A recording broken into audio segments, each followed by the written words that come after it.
need to load the first couple sentences, Yeah. and then after that, it's good. How about this? I'll try it, and I may botch it too, but maybe it's the same thing. Like, hey guys, I'm Daniel Matheny. This is Brian Maslak, and we're here. Basically, we've been crossing paths lots lately with just being here in Colorado Springs. We're here at Red Leg Brewing, and we keep crossing paths and coming up with these good concepts and good conversations. And so we figured we would record them and get some of these nuggets of knowledge out to you guys in this kind of organic process. And so this is our first attempt of recording some of this video and audio footage, getting that information out to you. So we're going to start with little introductions of both of us and go into some of those concepts and principles and fundamentals that hopefully we can get you guys some information and benefit you in your everyday routines. Cool. Sounds good. Yeah. So do you want to start with yourself, like as far as like your background and Brian Maslak. I am the founder of Enduro Bikes. Cycling junkie. I love to go ride my bike in the mountains here. I'm a science nerd. That's one of the reasons why I've started talking to Daniel and kind of taken aback by his knowledge base, and he's helped me with some of my own personal training. So I really appreciate that, but I think he's got a lot to offer. So I twisted his arm to come and sit down here with me today.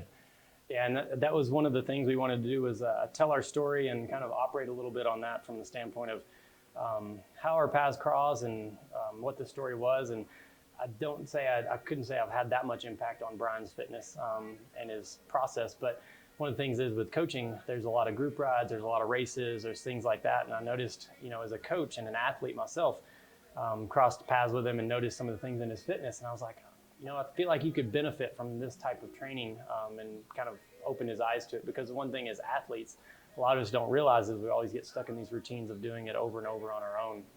So that's one thing I brought to him. So part of me as a coach and my philosophy and things like that is, I kind of have this little hashtag or, tagline, I guess, of coach, athlete, and inspiration. And so being that, working from coaching from since I was in college in the early 2000s, so it kind of dates me from that standpoint. But doing this a long time, I try to work with all different type of athletes and meet them where they're currently at in that point.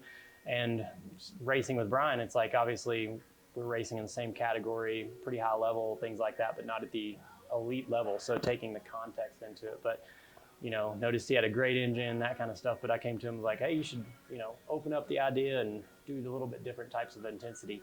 Do you remember that conversation? As far as like, I don't know how I pitched it because sometimes it's hard to pitch it to an athlete, a fellow athlete, and not hurt their feelings. Be like, hey man, you're really good at this, but not good at this. Not good at that. No, well, it came after one of the local crits. Yeah. So no, and it was very applicable. Yeah. I would always miss the break in these local crits, so it was frustrating. I often would be one of the first people after the break, but usually the same 2 or 3 guys would get away in that break.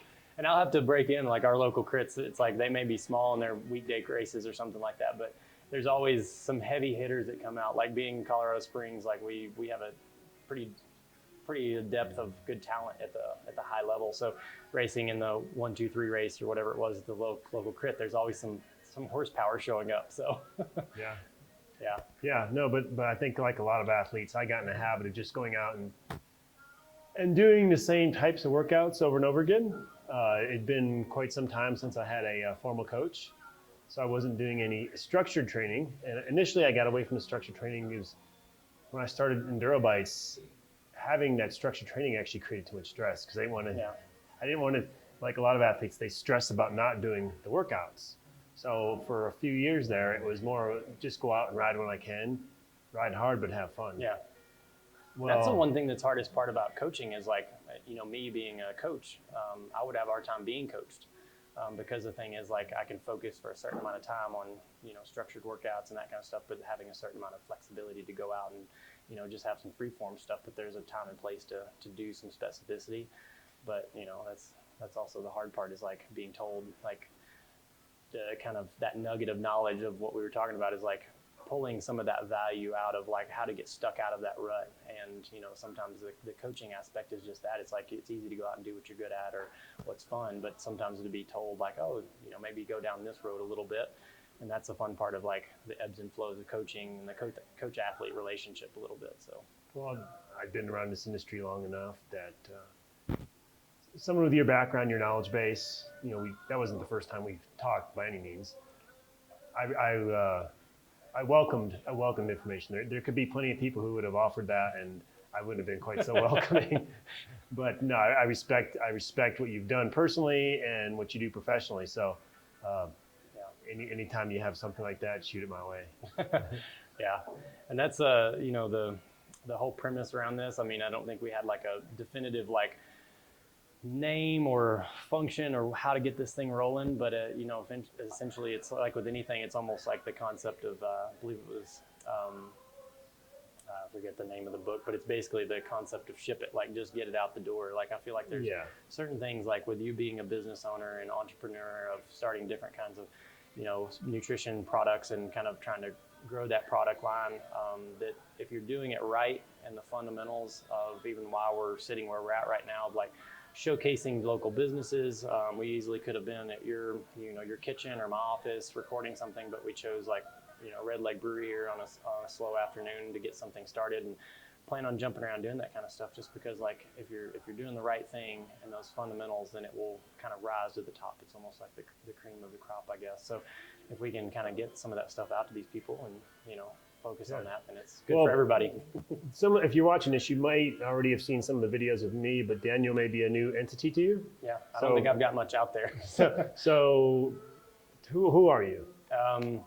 So he gave me a name. I run Matheny Endurance. It just kind of happened to start whenever I took a gig working for Team Rwanda, a national team overseas, which if any of you guys seen that program, it's like Rising from Ashes, the kind of documentary. But essentially working on that was a chance to go get some international experience. And by doing that, it kind of made me part ways with a lot of things here in the States by going over to Africa and working for a national team for a year. So just naturally, I kind of ended up starting my own business and started coaching athletes on my own. And that was 2013, I guess. But as far as like my background, it's always been endurance sports, strength, staying active, being outdoors. And I think those are kind of those, the little things that make a difference. Is I've been in it a long time as far as like an athlete.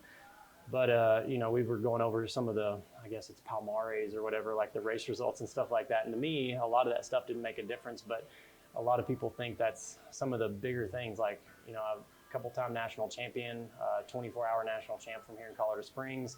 2 years ago, won the marathon national championship on mountain bike. And then last year tried to defend and got second, which was a bittersweet kind of thing. So, it's accomplishments, but to me, it's like the journey and the process to all that stuff was more of the rewarding part of it than the actual taking home of a jersey or the result. And it's like, all those things go by. It's like Dirty Kansas, it's like top 10 finish, but went off course and got to ride with Rebecca Rush for, 50 miles and sit the KOM and QOM of the last 50-mile segment. But it's like, obviously being off course is hard, but so all those things kind of like, they sound good, but to me, it was a process behind them. Like training for Dirty Kansas, I got to ride with a bunch of athletes I coached and do some big rides with them, and that was a fun part of prepping for it versus actually the event. And the event is the crescendo for sure, but it's if you don't have fun on the process, then it is what it is. Yeah, you're not going to get very far. No, but I've been doing this since 2000 or so, when it's like internship with coaching. And I think you asked me, in our conversations, like what type of athletes do I work with, and it's all of them. And that's kind of the thing, is like there's an athlete in everybody. And it's been kind of taglined by another athlete I coach, of like my website alias is icoachbadasses.com. And I feel like that's truly what it is. It's a borderline of being a little bit cocky and confident, but it's true, because like I feel like everybody has that inner badass that they can kind of bring out, whether it's at a recreational level and elite level. But I do work with a few elites, quite a few juniors, masters athletes, that kind of stuff. All different sports, even down to the outrigger paddlers. I've got an experience of working with those guys, and rowers and stuff, which is kind of random, but mostly like I like the adventure stuff, like mountain bike, gravel, stage race, that kind of stuff. And obviously with spending a year overseas working with a national road team, I've got that experience with some directing and sportive stuff. But I don't try to limit it from that standpoint. It's usually the athlete that I engage with, because the training of energy systems is what it is. If you apply it to the sport, that's the intricacies, I guess. So How did you end up going to Africa and working with Team Rwanda? Just looking for a deeper kind of knowledge with some of that stuff.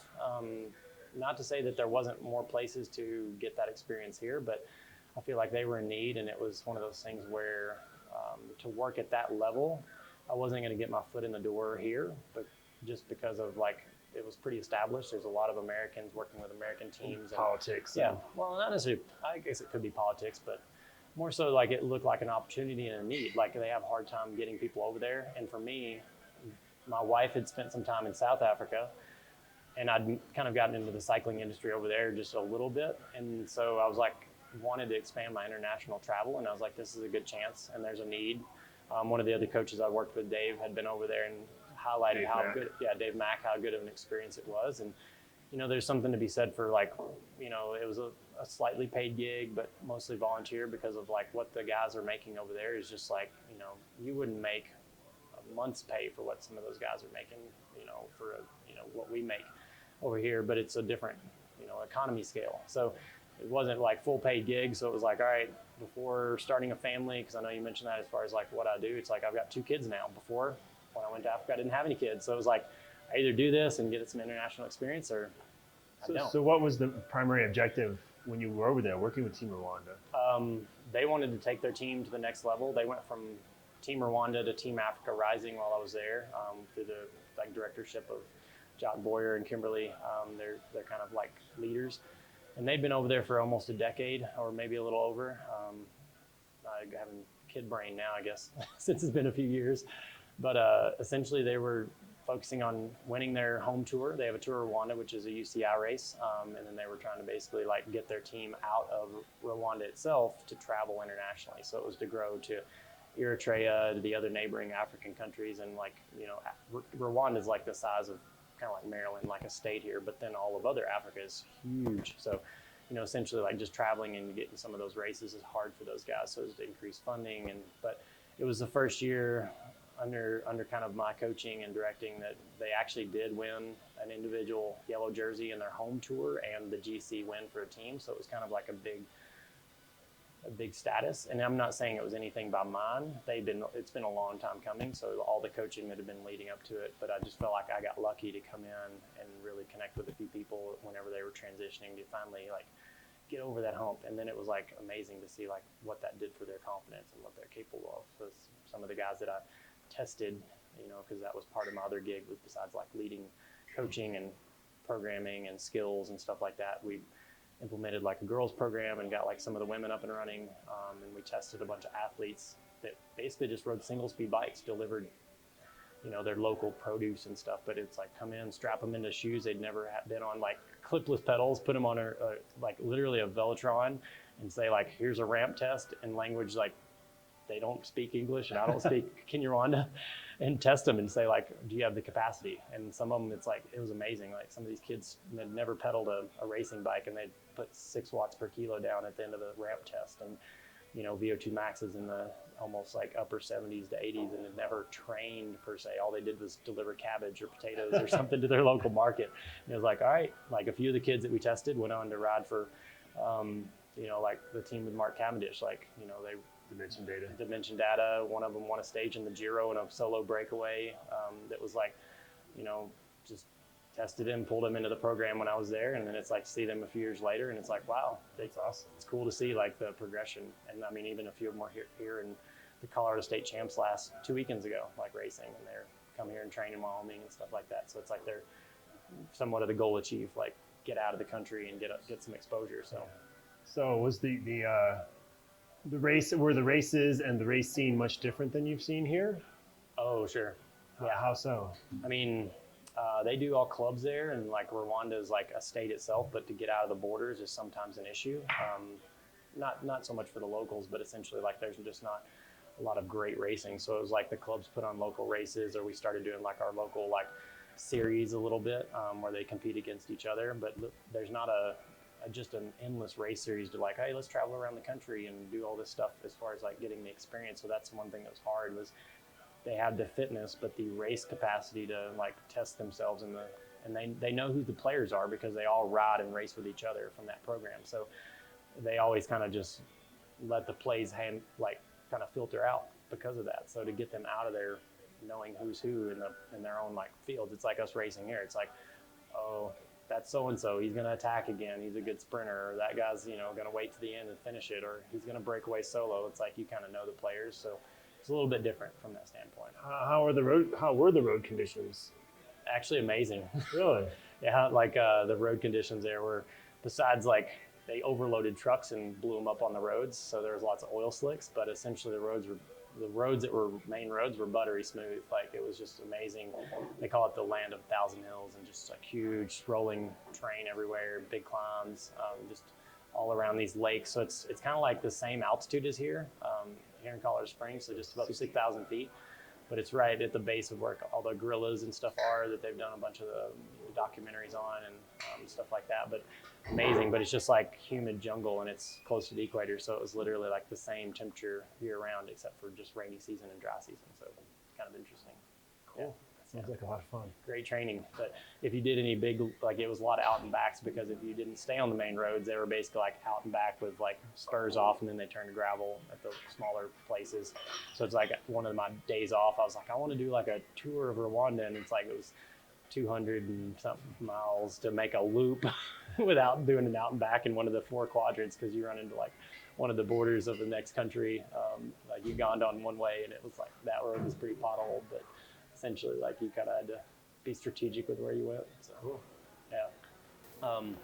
I mean, I think one of the things is like what we were just talking about is like being the fundamental of something we wanted to work on was like the little things are the big things. Like I think that's a principle that can be elaborated on in so many different things. Yeah. From the standpoint of like the example I gave you, and it's the opening of the Enduro bites. Like one of the things is like I do a lot of long races or adventure rides and stuff like that, and it's like if I reach into my pack and grab out a bite and I'm like sitting there fiddling with it and I can't get it open, it's just a mind strain, extra stress that you don't need in that situation. Like, is your body under enough stress while you're out there riding for 4 hours? Like, yeah, like of course it is. And if you're going even longer, so it's like I did that little video and snipped it at the top and made it easy. And it's like it resonated with certain people.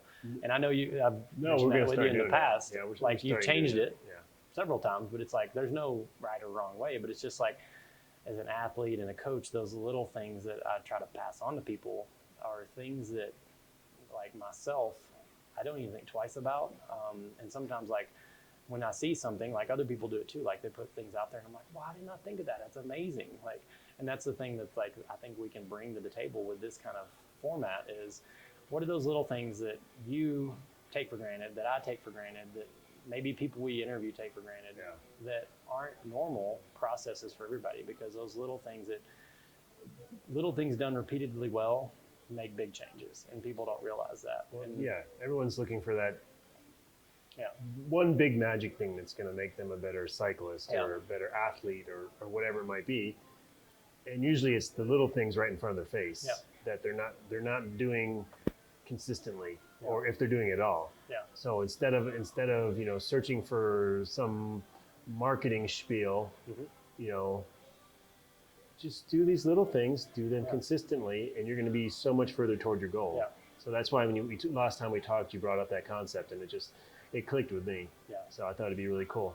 It's a big part of why we're here. Like on your standpoint of like, I've always respected the basis of Enduro bikes and like the simplicity. And is there anything like from that standpoint of view, maybe it's putting on your point, but is there any kind of like little concept that you try to employ in that process? Yeah, there's, well, as far as how they developed and what's in them, I've done a really poor job at really telling the story about why they are exactly the way they are. Yeah.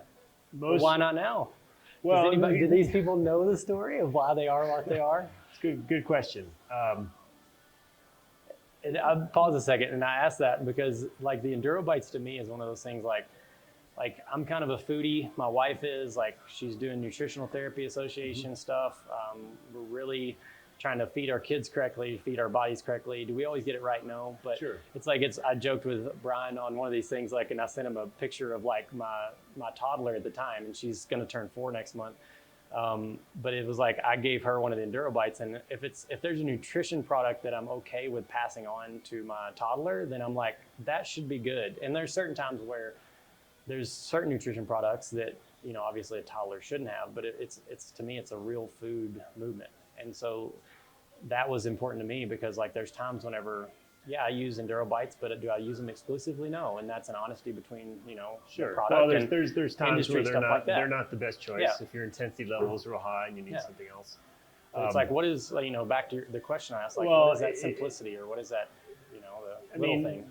I guess you'd say, I don't know if neurotic's the right word, but I am extremely detailed when it comes to nutrition. I mean, I've been in this industry my entire adult life. Even before I was an adult, I was kind of growing up racing BMX and going on to other activities. I was very thirsty for how to improve.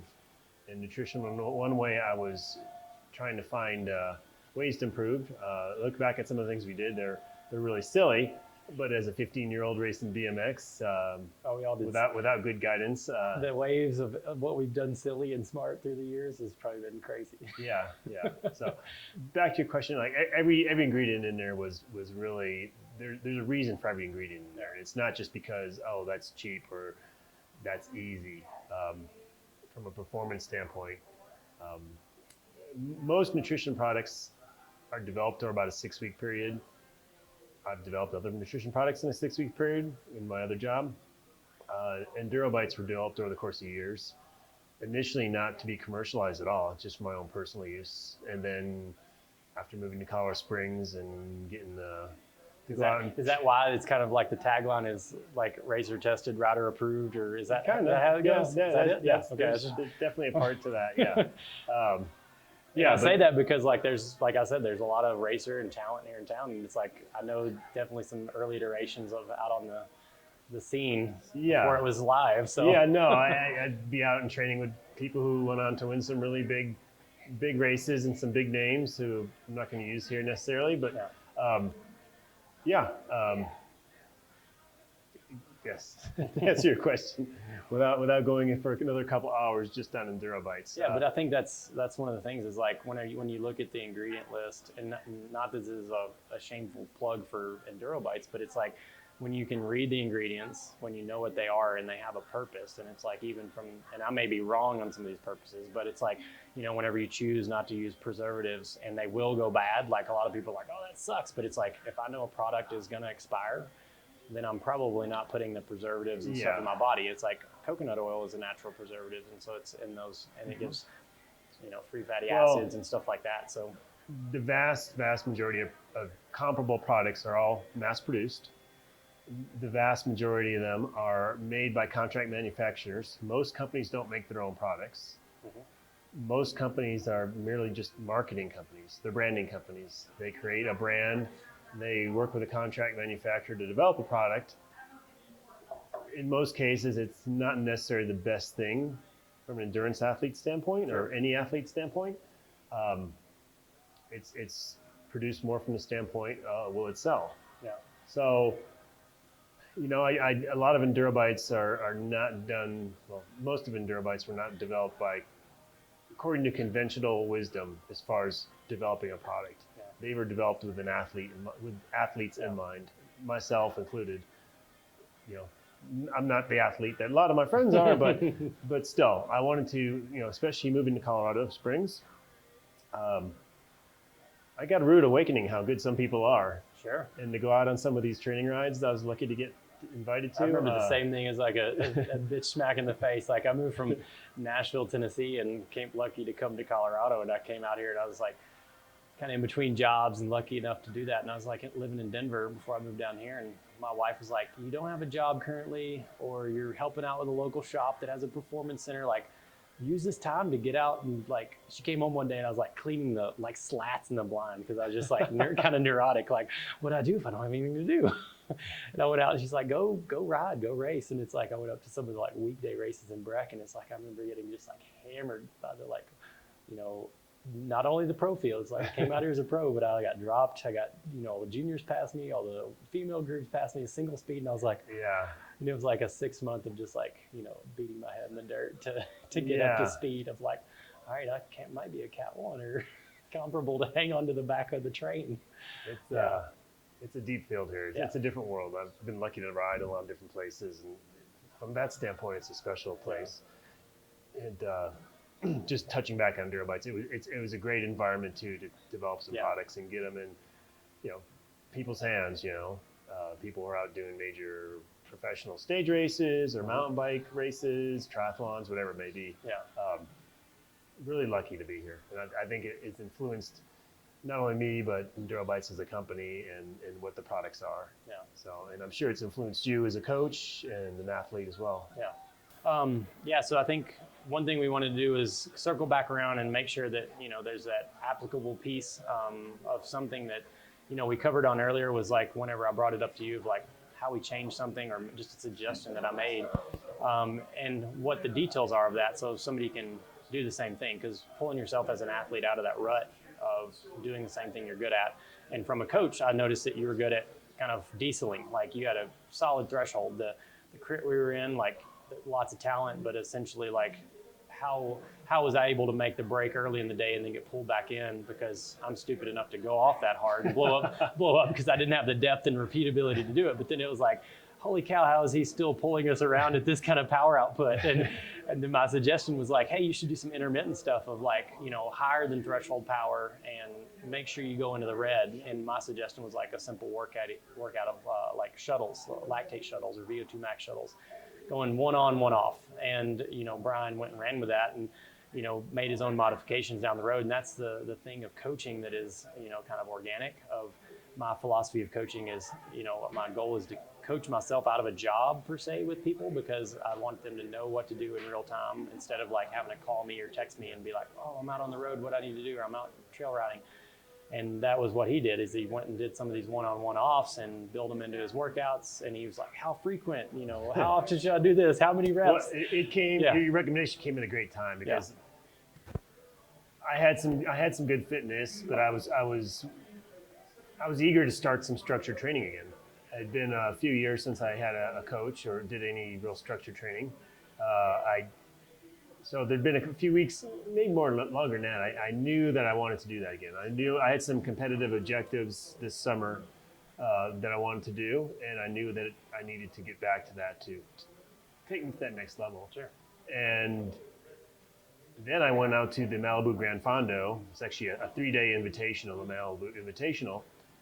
And I could see that where I needed more punch, that went along with your recommendation. So yeah, I came back from that, and that was the week I started those. Yeah. So I'm very, very thankful for that, getting back to that structured hurt. Yeah, and you also mentioned you changed it from even one on, one off to 30 on, 30 off. And one of my questions was like, did you go any harder? And that was kind of a guided question, because like, sometimes like when you're good at something, the intensity of a 30-second effort versus a 1-minute effort doesn't change all that much. And I can say that from example from an athlete, because a lot of the workouts I give people, I won't give it to them unless I test it myself. I like being in that lab rat. That's kind of the same way it comes like from you developing endurance products. Well, is like kind of got to self-test a little bit to make sure like, is this definitely feasible, or what's this feel like? Yeah. But everybody's a little bit different. Like my physiology, your physiology, listeners' physiology, stuff like that. Everybody reacts a little bit different, whether it's repeatability, how many like reps can they do within a set, or how many sets can they do total, that kind of stuff. But it's interesting to hear like you change it up to go shorter. Well, yeah, and I'm not, to answer your question, I'm not sure how much harder I went.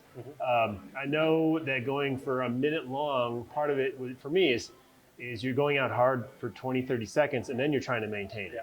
It's about maintaining it. So to me, it's almost, I may have been going close to the same power output, but that shorter recovery catches up to you with them. And that's probably the biggest thing I felt, where, when you have a minute to recover, it seems short, but you get used to that minute. Then all of a sudden you cut that in half and you're like, whoa, I got to go again. You almost hit the same power or maybe a little higher, but you have shorter recovery. And that's like the science and stuff. And I think in future kind of recordings and episodes, we may go into those weeds a little bit more, because there's reasons why you shorten recoveries, like 30-15 versus 30-30s, or 1 on, 1 off, or 40 on, double off, like 2 minutes off, and those kinds of things. And there's purpose, but also like just the nuance of like, people analyze the minutia a lot, and they don't go out and do anything different Yeah. because they don't know if they're doing it correct. And a lot of times it's like, just get out and do it. They get obsessed with perfection. Yeah.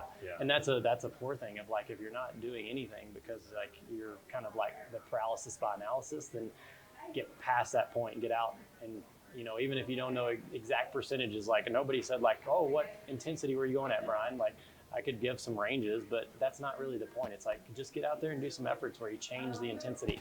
What did I call it to you? Learn how to shift gears, develop your gears in your gearbox, because it's like, at a certain point, you had this really good, just like cruise hard pace.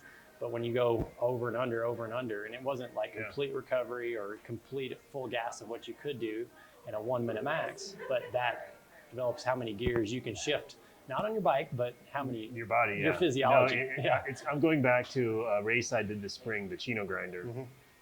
And I wish I'd started this training before then, because the Chino Grinder, I was in the lead group, I don't know, or maybe 30, 40 miles in, probably 30 miles in, and I was a little bit back in the group, and there was a separation.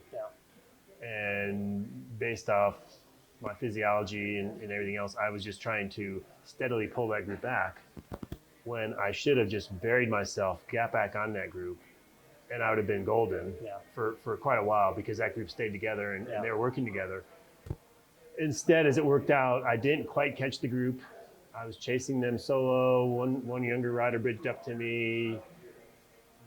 I burned him out chasing him. But had I had that ability to go deeper for a short bit, that would have come in handy. Rev the RPMs up a little bit more and go to the red line. Yeah, and I think there's a lot of good concepts where we can kind of like go into those kind of principles and fundamentals of like why you would do certain efforts, that would increase your VO2 max, or what I call like the race making move, or the bridging the gap moves, those kinds of things. Like there's reasons why there's certain time frames that associate to your physiology and stuff, but that's farther down the road. And I think, hopefully that gave you guys a little bit of the information of like, ways to pull yourself out of the rut. No way am I recommending everybody go out and do those efforts, but I feel like everybody should. Like there's no reason why you shouldn't go out and try something different if you haven't. But I think, we're kind of wrapping this up. We wanted to thank, Red Leg Brewing here. Yes. Thank you, Red Leg. Obviously, we recorded over, a little bit of time, and we both finished something here, so that's good. Our plan is to, keep this going on a continual basis.